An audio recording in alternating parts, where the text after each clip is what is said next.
Good morning, good morning, and thank you for joining me on another episode of the Roundtable Talk Show. I am your host, Sharifa Hardy, and it's Friday, so you know what that means. I have absolutely no idea what I'm going to say, what's going to happen, but I know we're going to have some fun today. Why? Because our guests have already been amazing. But before I ask you to do what I always ask you to do, please go out and celebrate Martin Luther King Jr.'s birthday this weekend. Share it with a friend. Take a child. Learn this information. Teach this information so that we don't let Dr. Martin Luther King's legacy die. I know we're celebrating on Monday. Today is his birthday. Spend the weekend sharing it, teaching it with your friends. Now I'm going to ask you to do what I always ask you to do, and that's to go out and be an evangelist for the Roundtable Talk Show.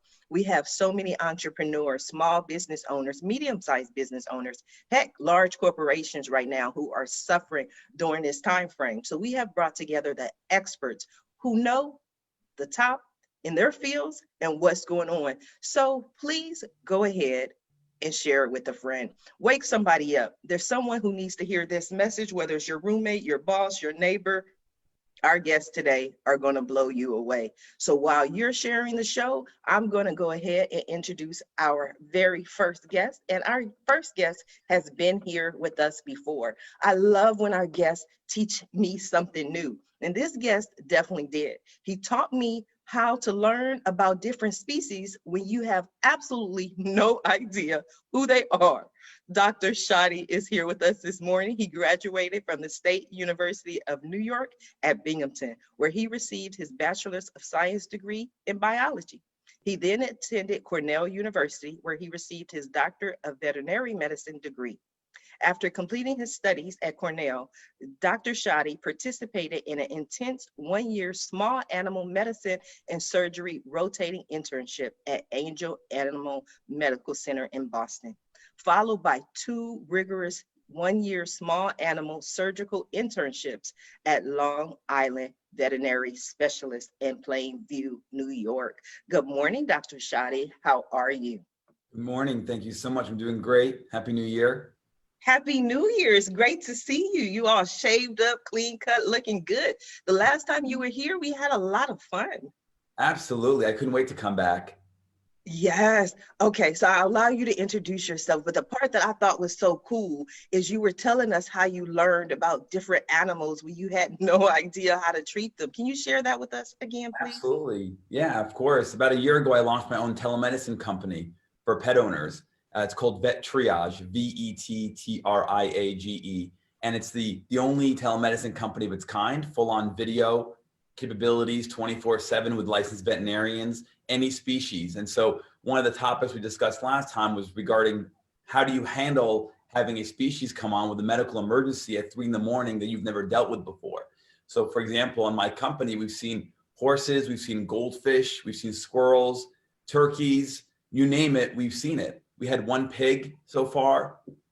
So when you're stuck in that situation, it's a medical emergency, you're a veterinarian, the pet owner is calling frantic about the medical condition of their pet. What do you do? And so we discussed kind of what kind of resources the veterinarian will utilize to try and help access that information for the pet owner to help them out. Absolutely. Now, you treated a pig. And see, you're a serious guy, Dr. Shadi, because if someone called me, even if I was a vet, and they were like, oh, my pig is, dying, I'd be like, bacon, you know what I mean? Like, I wouldn't even know where to start. Absolutely. The one thing you have to recognize, of course, in the world we live in now, especially in this era of social media, we're realizing that there are many different species that folks classify as being pets. Even though classically speaking, you wouldn't think of them as being pets. And so pigs are insanely popular. And so of course they need medical attention as well. Luckily with my service, with Vet Triage, we're characterized as what's called teletriage, Our primary objective is to figure out whether or not what you're seeing with your pet is a true life-threatening emergency and you can't wait, you got to go to an ER clinic immediately, or if it's something that we can kind of band-aid until your family vet's open. So fortunately and unfortunately, this pig, for example, was so ill that the decision was obvious. You need to go to an emergency clinic. This pig had a temperature of 106, where normal in animals should be like 100 to 103. So this is a really high fever in a pig who's very, very ill. So regardless of whether or not I know anything about pigs specifically, I do know enough to say, you gotta go. You gotta go to an ER clinic for this one. How do you treat animals virtually? So the main goal with us is to actually give owners advice, because to your point, physically, we can't do anything. I can't perform tests. I can't provide treatment options, can't perform surgery, can't give vaccines, medications. So we have to try our best to give these pet owners advice so that they are more knowledgeable. If you think about what people do these days with Dr. Google, we call it, where you Google your own symptoms, they do that with pets too. They'll go on Facebook, they'll go on Instagram and try and find answers. Well, you don't know who you're conversing with. At least with companies like Vet Triage, you know you're getting a veterinarian, an experienced, compassionate doctor. They know what they're talking about. So we want to sort of replace the Dr. Google aspect of things to say, look, you either can use that for free or you can pay a small fee and use Vet Triage to get an expert whenever you want. And so we give advice to pet owners to make them feel better about what to do next. You take the guesswork out of it. Absolutely. One of the things the guests have been telling me is that during this global pandemic, there have been an increase in pet adoptions. Have you seen more pets and more pets being treated? 100%. It's amazing.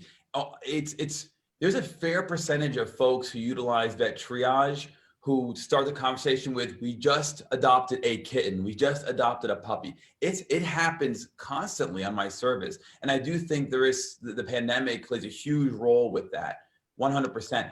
On top of that, on the other side of things, I do know from working with many, many clinics across not just the US, but the world, that they're booked solid for months and months and months. And that's not necessarily a new phenomenon, but it's basically accelerated right now in the pandemic. So we're definitely seeing more pets being adopted and more pets going to the veterinarian. And so everything becomes backed up because of that. And that's one reason why Vet Triage has become so popular too, because you can't access your family veterinarian, you're going to look for other resources. And telemedicine, of course, is the hot topic. Is Vet Triage booked for months and months? So we actually don't provide appointments. It's an on-demand service. So the second you need us, you sign on, within 2 minutes or less, you've got a veterinarian on your screen who talks to you live. And you can take as long as you want with that veterinarian. We don't charge per minute or per hour. It's as long as you need for one small fee, and you've got the veterinarian. They're all yours. Ask all the questions you want. Doesn't matter where you live, what time it is, what species you're calling about, how many pets you're calling about. Are they your pet? Are they work animal? Doesn't matter. We're available. So we try to avoid the appointment thing because we're trying to help people when they perceive to be in a crisis or in a medical emergency. Absolutely. I'm going to come back to you. I want to take a question from Jordan. Hey, Dr. Shadi. When did you create this platform? How did I? When? So it was actually a work in progress for about 2 years or so prior to the pandemic. So I had this vision for several years. So this wasn't stimulated by the pandemic to start. It just happened to be that the timing worked out. So, but we officially launched the public at the beginning of 2020. Great timing, right? Like as far as your ability to execute it with everybody needing to have that access virtually. So that's Absolutely. awesome. You know what made it difficult, Jordan, was we didn't have a baseline to compare. There's no other company like mine that's ever existed, and still one does not exist that's our equal. So we couldn't figure out whether or not the trajectory we were heading in was good or bad. Was it on point or not? Because we were kind of frontiering a movement here with veterinary telemedicine. So whether or not the pandemic helped us or hurt us, I don't know. But most folks, just like you're alluding to, feel great timing. It's a pandemic. Telemedicine's hot. So hopefully that was in our favor. I don't know. Everything is hot right now. You have to do everything virtually. You have absolutely no choice. I love this show. I love the conversation. Our guests are jumping right in there. Let me go ahead and introduce our next guest, who is joining the conversation, Mr. Jordan Carrell. Jordan has worked over 6 years remotely in the United States and while traveling internationally for a Fortune 50 company, startups, and his own businesses. He's lived in over 15 countries on 5 continents in the past 2 years and is a member of the Forbes Coaches Council. He creates content, courses, and coaching programs to help high performers learn a process to land legitimate remote jobs and gain freedom and flexibility in their lives. He currently lives in Playa del Carmen, Mexico. Good morning, Jordan. How are you? Good morning. Amazing, especially after that introduction. It's like I wrote it or something. So thank you. So thank you. And I immediately, like when Dr. Shadi was talking, I was like, wow, this is very serendipitous, because one of the amazing parts of remote work is it's giving people access all over the world to be able to work virtually, and giving professions like Dr. Shadi in veterinary medicine an ability to treat animals online, which is something, if you said that to someone 5-10 years ago, I think their brain would explode. So I love the fact that remote work has opened up so much opportunity for people. And that's what I'm all about, is teaching people how to do that. Okay. Now, I agree with the whole sentiment, but I believe even, 5 to 10 months prior to the pandemic, people's heads would have exploded. I Yeah. always know that I would have never reached the levels of success I reached with the Roundtable Talk Show had it not been for this global pandemic. And I wanted to work at home in 1994 when I first had my daughter, and everybody told me I was crazy and told me I was lazy. So when did you actually dream of working virtually and get this idea? And what did people say to you?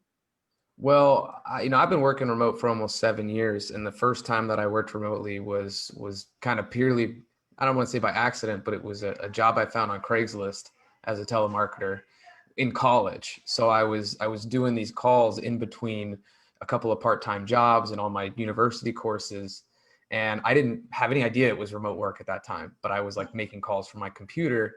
And then over the course of the next 6 years, what I realized, the constant of my life and my ability to have flexibility, to have fulfillment, to be able to do the things I wanted to do, was within the freedom of remote work. So my first like real corporate job, I actually negotiated it to be remote every Friday. And that's how it all started. And then after that, I ended up leaving for a small company I worked remotely for. And then I started working for my own businesses remotely.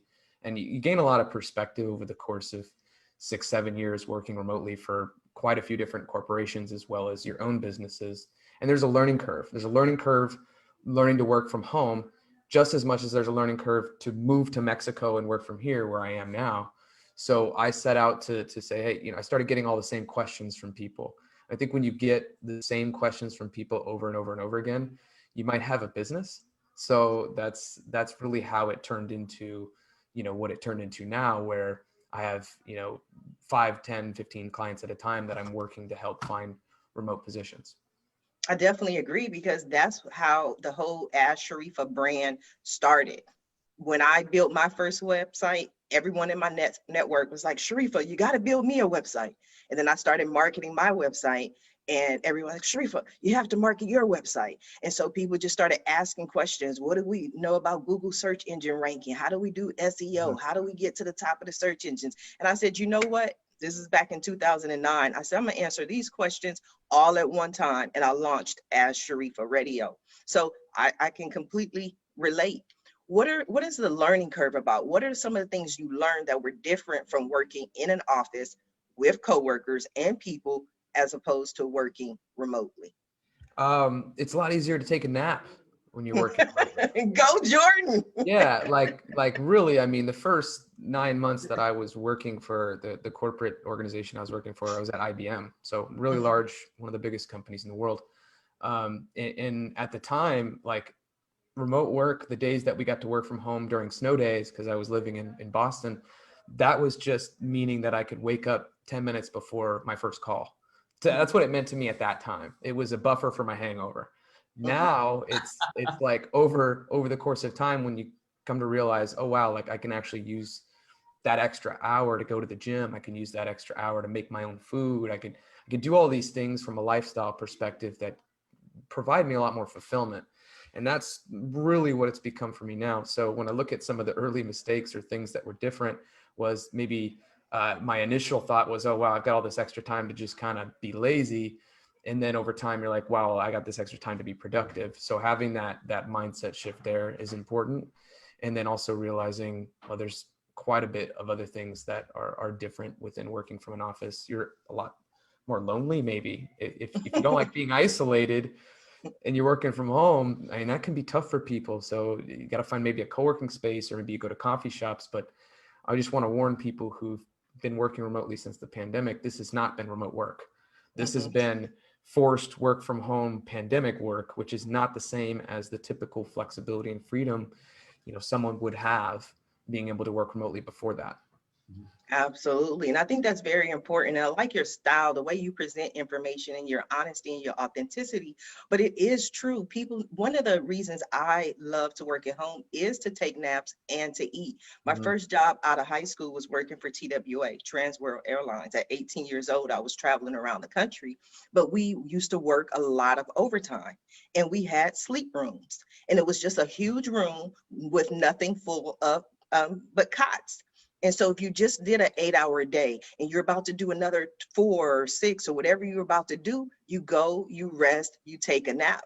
And that's very important. I also worked for a large corporation, and there was no restaurant or no food within the building.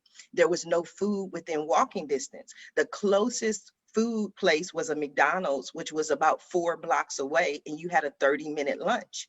And I was like, no, I cannot do this. Like, I can't literally do this job because I can't eat, and that's not good for you. Yeah, and that even brings up another whole bag of worms with food accessibility, right? And how that's different for people in different regions. And when they're being forced to go to an office that doesn't have the accessibility to decent food, it just becomes an hindrance on their life, and it actually affects their health. And in the long run, that's going to cost them money more company, especially if they're covering your health insurance. You've been eating McDonald's for 5 years there. That's going to impact the number of times you're going to need to see a healthcare provider. So there's a trickle down effect for a lot of these companies who've now realized, wow, we should create policy around choice and flexibility rather than just view it as this thing that we kind of have to do. And I'm really grateful for the pandemic for accelerating this. There's a lot of things not to be grateful about the pandemic, but one thing that it has done is accelerated this conversation, and it's forced the hand of companies. In the next couple of years, if you don't provide some form of option or choice or flexibility, the best talent is not going to go to your company. Absolutely. Jordan, I'm gonna come back to you, but I want to go ahead and introduce our next guest, the lovely Miss Chinenye.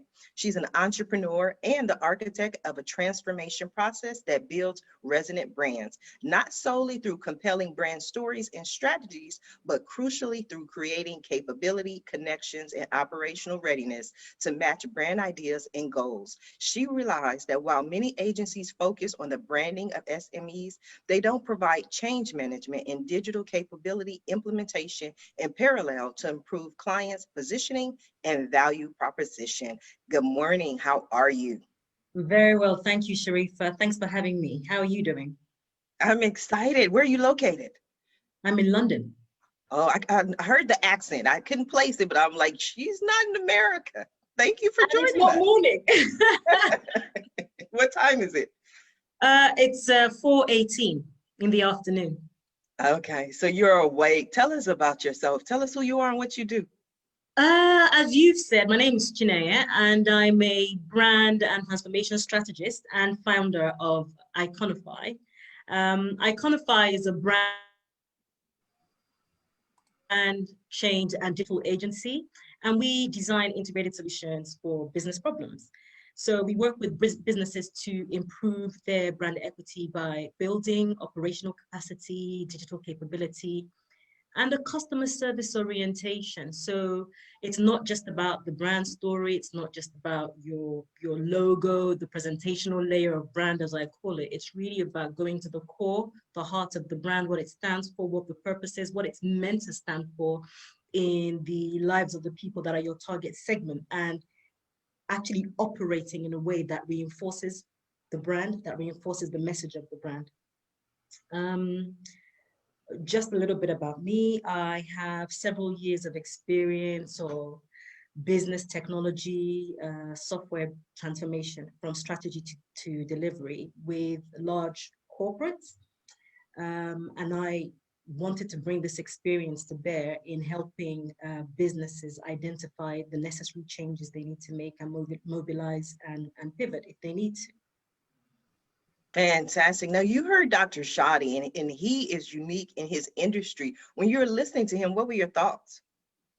I thought it was amazing what he's doing. In fact, both Jordan and Dr. Shadi, I thought that it was really serendipitous, as Jordan said, that Dr. Shadi was able to launch that business right when he did. And digital transformation is a big deal for organizations. Now, you've just really got to be able to find a way to get to your people through digital, because we can't do it physically now. And the fact that he was planning that in advance is really amazing, but there are many organizations that have had to make the leap during the pandemic. And that's one of the things that, you know, we love at Iconify, is just helping companies to make that leap, to mobilize really quickly, understand what needs to happen in terms of equipping their people, in terms of the technological or digital changes that they need to make to take advantage of the digital platforms available to them. So I thought Dr. Shadi was quite inspirational with that. Absolutely. Jordan? So have you found within the work that you've done, what's been the most like interesting digital transformation project you've been able to be a part of? It's really the small things for small companies, like being able to put their menus online. So people that during the pandemic were not allowed to deliver anymore, people couldn't pick up, and they didn't have an online presence, for example, just putting their offering online and giving them ways to actually get to people and connecting them with people that could help to deliver their service. So that's been really exciting. We did some work with some charities to help them take payments, to help them register members, etc., online, which they had never thought of before, because everything that they used to do was all quite physical and face-to-face with people. So that's been really exciting. Helping organizations sort out payments integrations with banks, etc., and getting them into a position where they can actually take payment as merchants, which they hadn't done before. So that's been really exciting. Go ahead. I love the idea that you work with charities. That's fantastic, because we're seeing on our end of things that we're partnering up with rescue organizations. And the biggest problem with rescue organizations, they have huge hearts, but the budget is always the problem. How do we save money? How do we allocate funds? And so we're finding that with vet triage, these companies, rescue organizations will join us. And instead of rushing every single pet they have in their care to an emergency clinic that'll cost them hundreds or thousands of dollars, they pay our $50 fee, and they get advice from a veterinarian that usually is, you don't have to go to an emergency clinic, do this, this, and this. And then tomorrow, when you guys have your veterinarian back, when they're back in the office, follow up with them. It saved them thousands of dollars. And the rescue world is becoming more and more inept or more rather engulfed in vet triage, because they realize how much money they save. So I commend you for working with charities. I think during this time, especially, not only are we finding that sort of virtual businesses are more efficient, but boy, does this save folks money and help them with their cause. Absolutely. And the thing that's really been beautiful is the acceleration of the culture change, which is what you're describing. So a lot of charities are actually, along with other organizations, they've got cultures that are mired in maybe governance that hasn't allowed them to really innovate. But the pandemic has meant that people have had to find ways, have had to look at ways to actually move their cultures into, you know, a slightly different paradigm to allow them to make the changes that they need to make, because charity work, for example, is more important now than ever before. Being able to get to people who rely on you, who require the services that you provide, has never been more important, because people are suffering from whatever was happening before.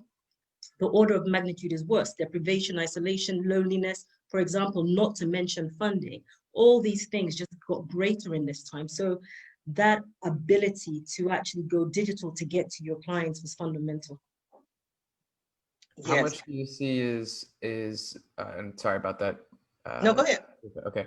I'm wondering how many of the percentage of the clients that you work with do you have to first educate them before you can start? I mean, I feel like there's probably a lot of people that come your way, and you said like the charities, they had no idea of how to do this or even the routes that they could go. So how much do you find you're educating clients before? No, I really love that question. I love that question too. I want to cut in. I just want to jump in because I was going to ask a question. It was a really good question, and I was going to ask something similar. So I just want to throw a little bit of cherry on the top of Jordan's question, because what was the difference you see in between 2020 and 2021 in reference to Jordan's question?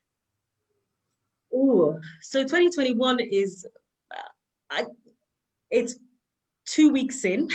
I haven't seen a huge difference yet, to be honest, but what's beautiful about that question is that the way that consultancies normally engage with businesses is a little bit different from what I'm trying to do and what is different about my business. And so I find that, especially with regard to digital transformation or technology transformation, there is a huge amount of education that's required. So we get people who just want to understand, how do I define my purpose? You know, I just want to be able to say, this is my purpose, or I just want to be able to relaunch my brand. I don't really necessarily think I have to have a conversation around how I run the business. And that is a really great opportunity for education around how what happens on the outside is really dependent on what you're doing on the inside. So sort of defining your brand from the inside, from that purpose to the proposition that you actually have for your clients and how you position yourself as a business. So I would say a huge proportion of what we do, especially at the outset and in discovery phase, is about education.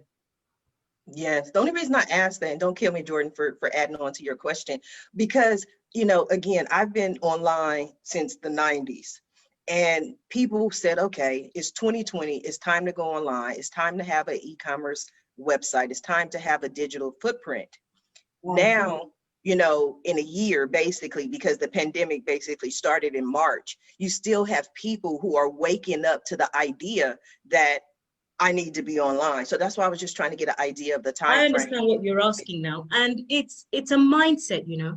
So one of the things that I'm working on this year is helping people to have a manifesto around springing back and bouncing back. And one of those things is having an integration mindset. So it's not just small to medium-sized businesses that don't necessarily think, oh, I need an online presence. People do struggle with that mindset. So for example, I don't know if you guys have heard of a business called, a big company here in the UK. It's called Primark. It is massive, and they are the leaders in fast fashion here in Europe. And they have been losing, I mean, they've lost 540 million just since the pandemic because they're not really online. They only have a tiny proportion of their goods online, and they've been asked several times by their customers, we can't get out to you. We are not allowed to go out, but we still need things from you. So one of the unique selling points of Primark is that they have very fast fashion, very cheap. So the turnaround is extremely quick. And they said, no, we don't want to go online because our business model doesn't work for that. It doesn't work for people suddenly returning things. We'll have to staff more, etc. And, you know, you look at that and you think, what? Are you kidding me? You know, but that's a big, you know, billion-pound company. And they think they don't really want to have an online presence to the degree that you think that they need, and that their customers are saying to them through their engagements, actually, Primark, we need this from you. They're going to change that stance. I have no doubts about it. But just to imagine a big organization like that can't get that mindset. You can imagine smaller businesses trying to get them into that mindset. So to answer your question, Sharif, I think that people are more open, but there is still an element of education because all they see is the barriers. All right, well, I'll set up a new high performance website, but then what do I do for payment? Who do I need to set up with? I'm not with a bank that does X, Y, Z. How will I get them to give me this or give me that? And you know, with payments integration, banks are worried as well about who they authenticate and the process for doing that. So there's a bit of work that still needs to happen in the middle for banks to create the capability that's required and for people to feel like, okay, this is not as difficult as I thought it was going to be. There's more seamlessness required for those two things to meet in the middle. But certainly I think that that mindset is starting to expand a bit more than it used to be. Yes, interesting point. But one of the, I have not heard of that company, honestly. They don't have it, at least here in California. I haven't seen it.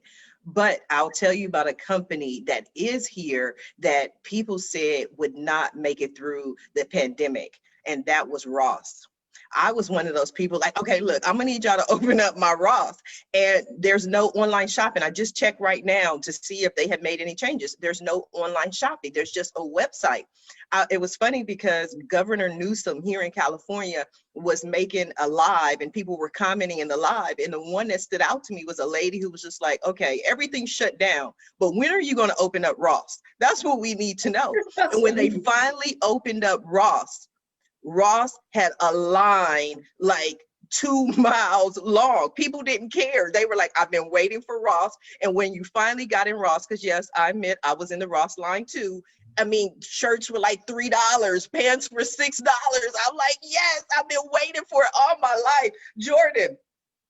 Yeah, I have an amazing example that I think crosses the bridge for all three people here and will bring us all together for at least a moment.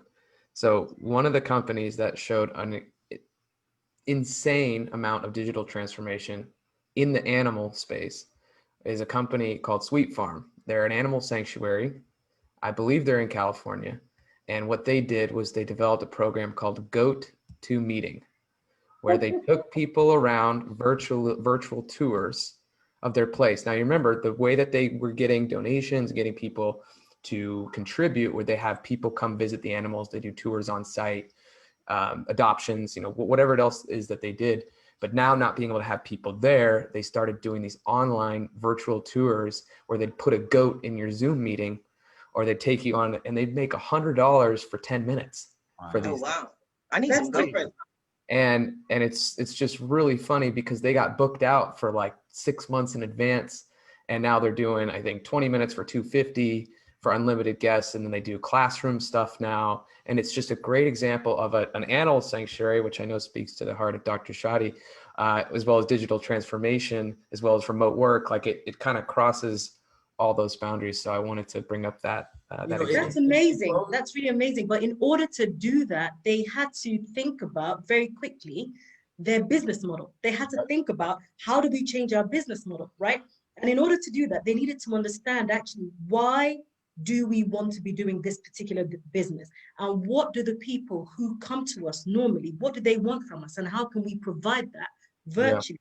And it's that journey that people really need help with. And it's really that journey that Primark isn't able to make. You know, we need to sort of switch to a business model that allows us to keep serving the people that rely on us. And that's what these people have done admirably. Absolutely. So Dr. Shadi?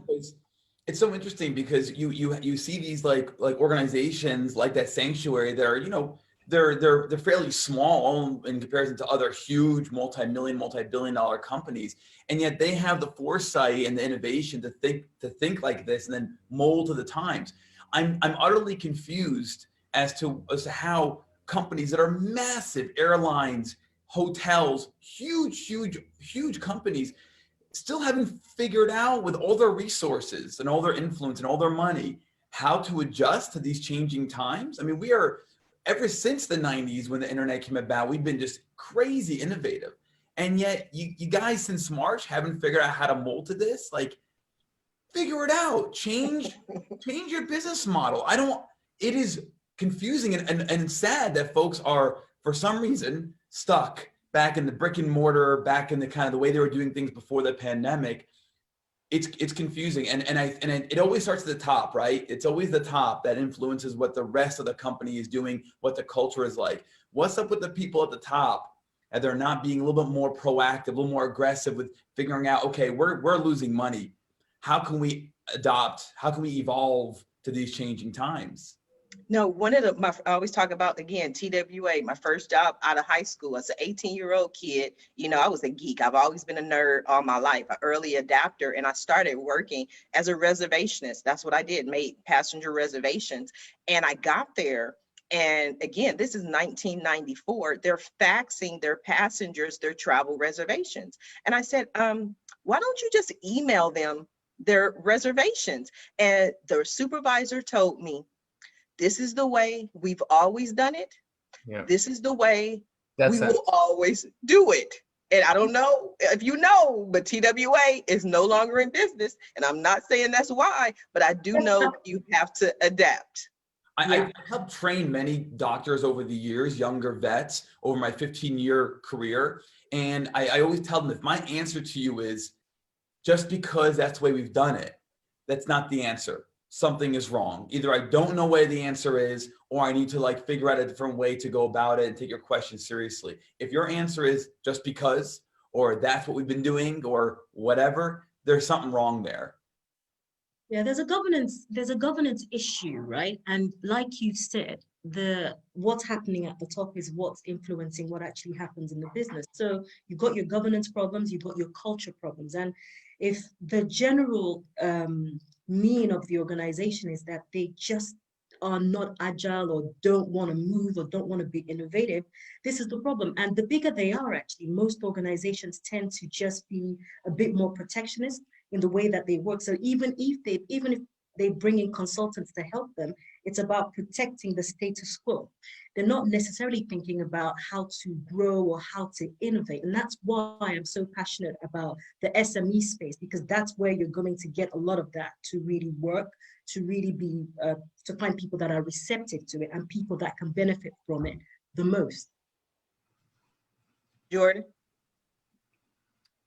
I mean, yeah, I agree. I think there's so many interesting parallels that you can have, which between us three, if you look at our businesses and who we are, probably think very different. But then you look at the backbone of everything that we're talking about during this discussion, it's digital transformation and like what's happening to the world to make it more virtual and allow people opportunities. And it's also showing that companies that we've been talking about who don't adopt to that are not going to survive. So I think that's great. When you were adamant about that Friday and having that Friday off, was there like a personal reason you had something to do on that Friday, or were you one of those people who believed in the 4-day work week? We were hungover, man. It was just like I didn't want to go in on a Friday. I will say this because I know I'm getting some eye rolls. No, I love your honesty. Well, I bet you didn't take to your boss. Yeah, well, I don't drink anymore. So it's been over 2 years of not drinking. And at the time I was 22 or 23 years old, and I had just moved to Boston, and it was freezing cold, and we had an 1.5-hour commute driving on snow and ice sometimes. You don't want it, it's dangerous. And to be able to just stay in bed for another, 1.5 hours, 2 hours, I mean, that was a killer reason enough. And then just to know, like, when you go to those offices, you have to ask yourself, are you actually more productive? And I can't say that I was. I mean, I learned a lot because I was in a training period. I'd be able to meet with some of the more senior folks. And I think there is value to having that, especially in the early stage of your career. But then as you start to really know yourself, you start to understand the role, you start to find ways to really adopt asynchronous communication, which I believe is the absolute future of work. Then you figure out, oh, I can actually just do this from where I want to do it. And I'm going to be able to be a lot more productive. Absolutely. But that's because technology has changed, not just on the internet, but back in the 90s and before this time frame, no one had printers in their homes. No one had fax machines. Mm-hmm. Copy machines were huge. They were bulky. They were things that took 2 people to move.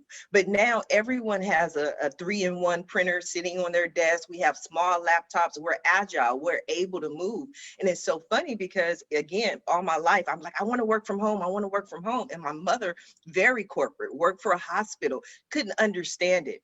During global pandemic, forced to work from home. She's in their marketing department, develops all their newsletters, everything like that. She's forced to work from home. Now she calls me like, girl, I ain't never going back. I'm never going back into the office. She understands, she gets it. But there's also a readiness perspective here, right? Which is to do with, like you say, the technology was there. So if you think like 4 or 5 years back, there was WebEx in the office, right? And you're even in organizations, I've worked in organizations where you could work remotely. They've been doing that for years mainly because they just didn't have enough space for everyone. So there was a hot desking system that just worked in parallel with the remote working. And you'd be sitting there in the office and it was time for a meeting, and you get on the phone and speak to people that are all over the world and certainly not in your office, but you're in the office just having a call. Or when WebEx came along, then you'd get on the WebEx and you'd have the conversation. So Zoom and WebEx and, Teams and everything that allows you to have these meetings is really, that's what's allowed the readiness to be in this time. Before that, it would have just had to be on the phone. And I think people would have felt that little bit more disconnected than what we're able to do now with Zoom. That brings up the point that I think a lot of people don't realize that they've actually worked remotely or they've been virtual. Like virtual work has been around forever, right? I mean, it's emails. If you've ever emailed someone at home, even if you had a job or you had access to your email on your phone and you were in a grocery store, or if you talked on the phone with somebody that wasn't right next to you, that's virtual work. It's remote, like whatever you want to call it. So yeah, like there's the principles of what we've done for decades now that have just made its way into the mainstream. And now people are realizing, oh, wow, like we can really take advantage of it because of the newer technologies that are now coming out. I like the thought process of working smarter, not harder, right? If you can find a way to be more efficient, let's say you're saving time with a commute, you drive 2 hours to work, one way, or trying to set up an actual meeting, get everybody's schedule in coordinates so you can actually physically go to the same room and have an actual meeting in person. You take all those logistics out, you work smarter, not harder. And one of the things that veterinarians are notorious for is they work their asses off. They are workhorses just by nature of who's attracted to the field. We work a lot. We're trying to make the case now with my company that if you're a veterinary hospital, stop being on call. Use a digital service like Vet Triage and go to sleep and rest up for the next day. I guarantee you, not only will you be more productive the following day, emotionally, but also financially, you're going to make more because now your head's in the game again. You've had time to rest as opposed to being on call all night after a long work day, barely getting any sleep, and then the next day working again. Utilize a company like Vet Triage to do your on-calls for you. And it's a tough thing to change. I'm 40 years old. And so I grew up and was trained in a time where you live to work. Now, the younger generation, millennials and Gen Zs, they're like, no. Quality of life is important. And careers are important, but quality of life is really where it's at. And I couldn't agree more. And I think that this whole virtual world that has been around for a long time is shown that you can work effectively and efficiently and have a very good quality of life outside the workplace with the way we're doing things now. Are you white labeling those services, or is that something where they outsource and get a referral commission, or how do you incentivize them? So the way we incentivize them is this: it's free for the clinics to partner up with us. So they put Vet Triage on their website, or they put us on their voicemail or on flyers, and they tell their clients, once we're closed and you have a pet emergency, you either can wait for us to open the next day, which pet parents don't really want to do. You can go to the emergency clinic next door, which is going to be a drive to the clinic and expensive, and there's a wait time and all this stuff. Or you can use Vet Triage. And from wherever you are residing, talk to a veterinarian overnight. And the client, the pet owner, is the one who pays Vet Triage directly. So for the clinics to use this as an answering service, there's no cost to them. It's just a matter of just telling people about us, and then let pet parents decide what they want to do. So it gives them the quality of life. Stop being on call. You have assurance in knowing your clients are going to talk to a veterinarian overnight, not to some veterinary technician or assistant or some pet lover, and then the next day the clinic reopens and you get our email with the conversation we had with the pet parent the night before, so you're kept in the loop. So it doesn't cost them anything. It's just preserving their quality of life, improving veterinary culture, and helping the pet parent out. I was going to say, when I think about, I think it's amazing, but I just wonder with vets and doctors, I always think you guys have slight constraints. So I know whenever I'm in the room with my doctor, they like to lay hands on you, palpate here or palpate there and check things. So Dr. Shadi, how does that work? Do you ever find, I suppose you must do, but I suppose what's the percentage of incidences where you find, look, I'm not comfortable to give you a diagnosis or anything until I've actually touched or checked something with my actual bare hands, or is that not something that comes up that much? That's a fantastic question. And the reason why that's huge is because I view the current legislation on veterinary medicine, especially with regards to telemedicine, as being antiquated. It needs to change. It's outdated. But to your point, we legally cannot give you a diagnosis because we can't physically examine the pet, nor can we run any diagnostics. And Right, okay. we are under the category of teletriage, which is somewhat related to tele-advice. So you're Right. coming to me understanding there's a limitation with telemedicine, both ethically, legally, morally, medically. But we have this understanding, and then from there, my job is to give you peace of mind. Is what you're seeing an emergency or not? And that we're allowed to do ethically, legally. Okay. Beyond that, the actual diagnosis, to your point, 100% on the nose. Legally, we cannot give a diagnosis. And who knows what technology will be 5, 10, 15 years from now, but I don't see that changing in terms of us being able to do more with telemedicine unless I can physically touch the pet. However, one of the other aspects of vet triage, we view us as spearheading a telemedicine movement. We are currently underway in several areas in North America lobbying to change the laws. Yes. And so we don't just have a short-term goal of helping the pet parent right now, or helping that rescue organization, or helping that clinic get some sleep when they're closed. Long-term, we need to expand these rules, man, because we are outdated. We're outdated. We should be able to do a little bit more, like prescribe medications for obvious conditions. As long as there is a strict criteria that we want to help formulate as the gold standard of telemedicine, I think we can expand the current laws to allow us to do a little bit more without getting too sketchy. Right. The same in my space with travel and work. There's this weird gray area where someone is working in a country where they're living, but they're not working in that economy. So like I live in Mexico, I don't have any Mexican clients. So I'm not just vacationing, but I'm not working here. So there's this weird gray area that's now being turned into legislation called digital nomad visas. And there are a number of countries that are adopting digital nomad visas.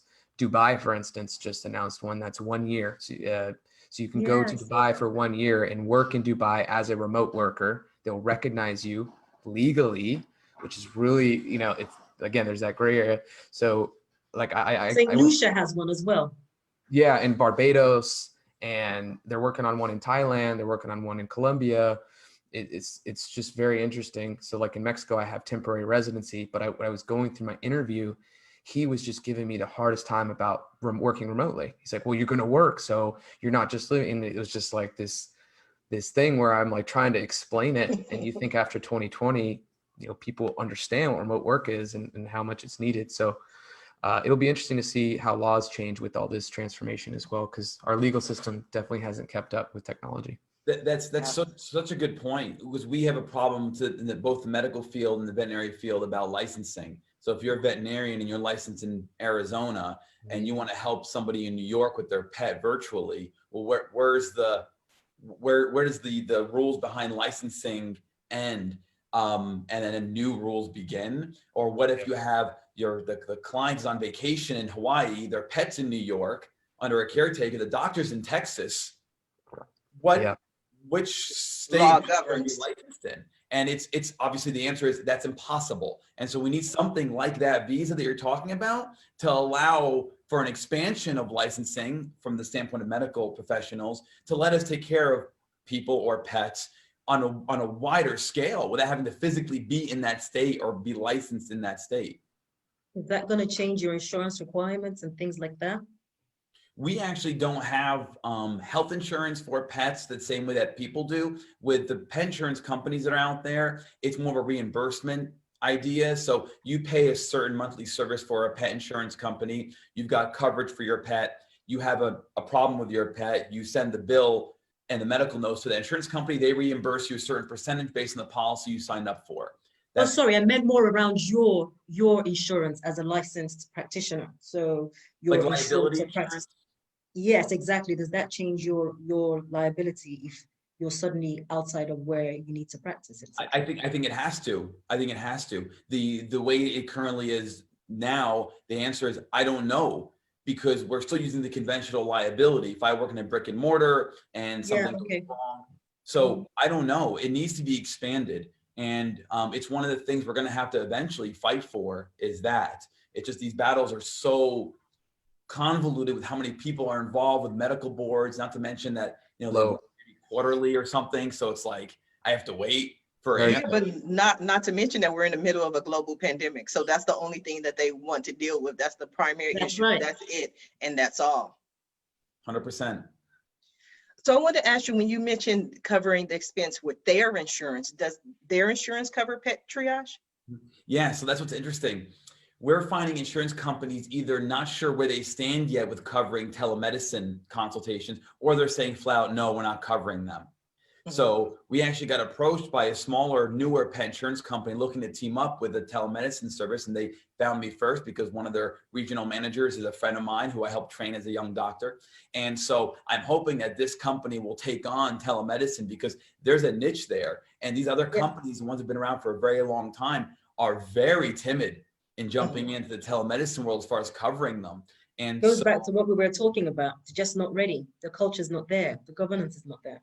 It's so wild because it would be so easy. You literally don't have to physically go anywhere for that insurance company. You're just sending them paperwork. Yep. I don't know. Yes. It's well, anyway, that's the problem we're speaking of. So I'm not sure yet what the future is with pet insurance and telemedicine. But as of right now, my answer is no, they're not going to cover it. Yeah, but if that small insurance company that you might potentially work with, that would be a huge win for them because they can offer a service through their insurance company that no other pet insurance company has. Absolutely. And with this stuff, with this virtual communications not really going anywhere and only going to progress further, I think that it would behoove them to jump into this world and be the first ones frontiering this. Yes, because it will definitely happen. Now, we are coming down to the last few minutes, but there was one question I wanted to ask Jordan before we get to all of that. Do you have, since you've been doing this forever, just like me, do you have any advice on keeping a good work-life balance for people who are just going into the virtual world? Yeah, I would just do an audit of what are the things weekly that you need to do to really ground yourself and put those in your calendar, make them non-negotiable. So working out for me in the morning is one of those things. If I'm going to go do that, whether or not I have a lot of work to do or not, because it's going to help me be better at work. And then it's going to help me have that time where I'm able to kind of shut the brain off a little bit and be in more of a meditative state. So find out whatever those things are for you and put those in your calendar as non-negotiables. Find someone to get accountability with, find a coach, find a mastermind group. Seeking out other people who are like-minded in that way is also great. So within those two things, that's what I would say is kind of initially my recommendation. Absolutely, because you mentioned earlier the whole idea of you've been emailing or on the phone and it's all virtual, but I think a lot of people, and correct me if I'm wrong, Jordan, forget the fact that they're working. So they'll work for 16-hour days in one place in front of the computer because they're like, oh, I'm not working, I'm at home. Do you find that? Yeah, and I mean, I even do that. So it's not, I don't think it's an issue of someone who's just starting. I think more often than not, you'll find kind of the extremes with people who just start, where they either are not working enough at all because they have so many distractions, or they're working way too much to kind of show their boss that they're working, but it's all performative anyway. So over some time and some experience, I think you gain more self-awareness about what you need personally. It's different for everybody. So I love to, personally, I love to work. So it doesn't feel like work for me. And I just have to have those days. Like I don't work Saturdays, and for a long time I did. And especially when you're starting a business and you have your own baby, it's like you want to be in that every single day. So finding other people to delegate to, it's great. I mean, for entrepreneurs, and then just finding those pockets of time that no matter what, you're maybe accountable to someone else. So if you have a partner, you have a date night, or you have some reason to go out with them at some point in the week, and that's your time together. Like, I'm not ashamed to schedule that. I think that it's really important, because otherwise you can get stuck on the computer. Absolutely. I was like that when I first started out, 24 hours, 7 days a week. Now my office hours are Monday through Fridays, 9 a.m. to 6 p.m. And that's it. And if anyone calls me outside of that, if I receive any email outside of that, I might answer it. I might not. I reserve the right not to because I'm outside of my busy hours. I always recommend people to get up and walk, to stretch. You know, don't just sit there for hours on end. Our bodies are not made to just sit in one position. So I always like to keep that in mind. Recently, I took my work emails off of my cell phone. Now they're only on my laptop. So to read my emails, I literally have to go to work instead of working all the time. It's not for everybody, but it makes my life more enjoyable. Now we are coming down to the last few minutes of the show. And what I love to do at the end of every show is just simply allow my guests the opportunity to speak directly to the audience, to everyone who is watching this show live, as well as everyone who is watching it in the archives, and let them know what you want them to take away from your appearance here today. And we're going to start with you, Chinenye. Oh, okay. So I think based on everything we've all talked about and what we're all going through in this pandemic, I think it's clear one thing, and that is that the norm will not return, right? So things have changed, ideally, hopefully for the better, but certainly they've changed. So for businesses, I would like to think about some ideas that could either help them stand alone or, where possible, as an integrated solution to give them the greatest chances of survival and dominance. So some key takeaways. I'm starting something called the Spring Back Manifesto on the 1st of February, you know, just to help businesses figure out how to stand out in a crowded field through enhanced differentiation, understanding that this is more about more than branding. Getting the concept of resonance in their branding, and understanding the power of positioning. So yeah, these are the things I'd like to help businesses focus on going forward. Absolutely. Jordan. I'll look directly at the camera for this one. Does that look different? It may not be your fault, but it's your responsibility. Whatever's happened in the past year may have put you in a situation that you did not ask for. There may have been external factors that influenced that. It's absolutely your responsibility to get yourself out. There's no one that is going to save you. So do what you can today. Take a small step. If one of those things is to find remote work, I can certainly be of assistance. I've got a ton of free resources on my site, theremotejobcoach.com. And I also coach people on that if you're interested in investing in yourself. But just take that first step today to find whatever that flexibility is for you, that freedom is that you really need in your life. Absolutely. Thank you, Jordan. Dr. Shadi, what did you think of today's show? Absolutely fantastic. I love sharing these ideas for folks who are running their own company, who are just bosses, entrepreneurs. Fantastic. There is nothing more terrifying than jumping in and doing your own thing, especially when everything's out of pocket. And after being in the operating room for 15 years and now launching a company that's entirely against the norm for veterinary medicine, it's been exciting, draining, and scary as hell. So I love that we can all sort of understand each other. We're all in the same space, and you guys are so impressive. Thank you. It's fantastic. So are you. So are you. Likewise. You Awesome. are so welcome. I want to thank you all for being guests on today's episode of the Roundtable Talk Show. And I especially want to thank everyone who tuned in to watch this show live, as well as everyone who is watching in the archives. I greatly appreciate you. I greatly appreciate your support. But as always, please don't just watch the show. Please don't just share the show. Please support our guests. Our guests are here this morning to share their journeys, their stories, their life, their business with you. So support them. Their website link is in the Facebook post. Check them out. Follow them on social media. Send them a message. Send them a tweet. And when you do, please let them know Sharifa Hardy says hi. Now, if you're interested in more ways that I can help your business, or maybe you want to be a guest on the Roundtable Talk Show, please visit my website at asksharifa.com. Until Monday morning at 8 a.m. Pacific, everyone have a safe and a blessed weekend. Bye now.